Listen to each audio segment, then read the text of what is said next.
कुमारी और आप देख रहे हैं तिलक पत्रिका।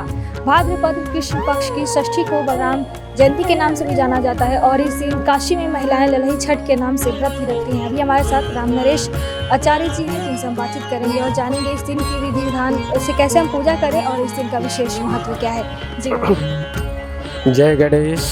कृष्ण जी के बड़े भाई बलराम जी का जन्म हुआ, इसलिए इसको हरचट हलखष्ठी बोलते हैं।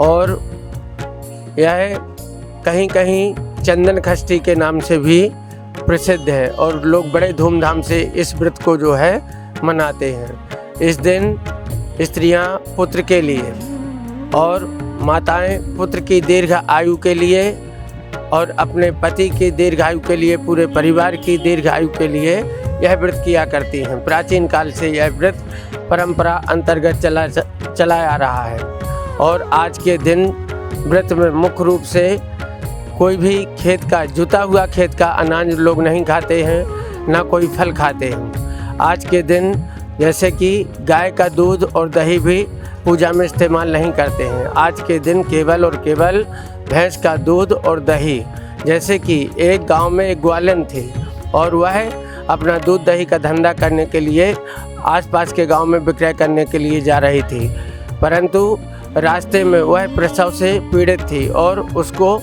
प्रसव होने वाला था।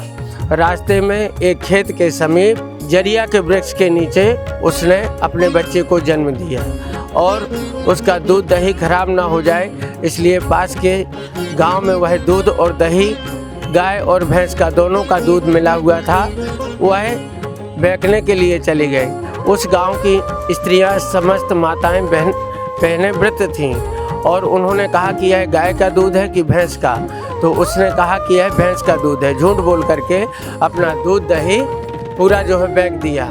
और उधर जहां उसने अपने बच्चे को जन्म दिया था, एक किसान हल चला रहा था, उसने उस बच्चे को हल लग गया और वह बड़ा प्रायश्चित करने लगा कि यह बालक को कैसे ये हो गया, और उसने परास के पत्ते से और कांच से और उस जरिए के कांटे से उस बच्चे का ऑपरेशन कर दिया। जब वह दूध बेच करके आई तो बड़े आश्चर्यचकित में पड़ गई और सोचने लगी कि यह कैसे हुआ।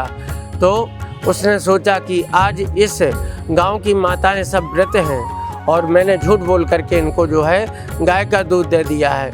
और वहां जा करके उन लोगों से उस ग्वालिन ने क्षमा याचना की।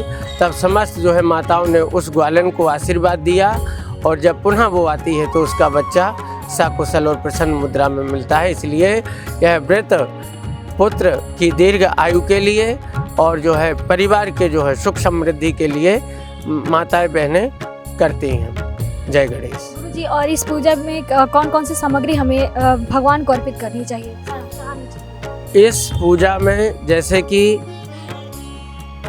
परास का पत्ता और कुशा, कांस और जरिया का वृक्ष इस पूजा में जो है सम्मिलित होता है। और महुआ का फल, भैंस का दूध, दही, घी और इत्यादि जो है फूल उल जो है पूजा में सम्मिलित करके और हलखष्ठी का पूजा शिव और पार्वती का साथ साथ गौरी गणेश का पूजन करना चाहिए।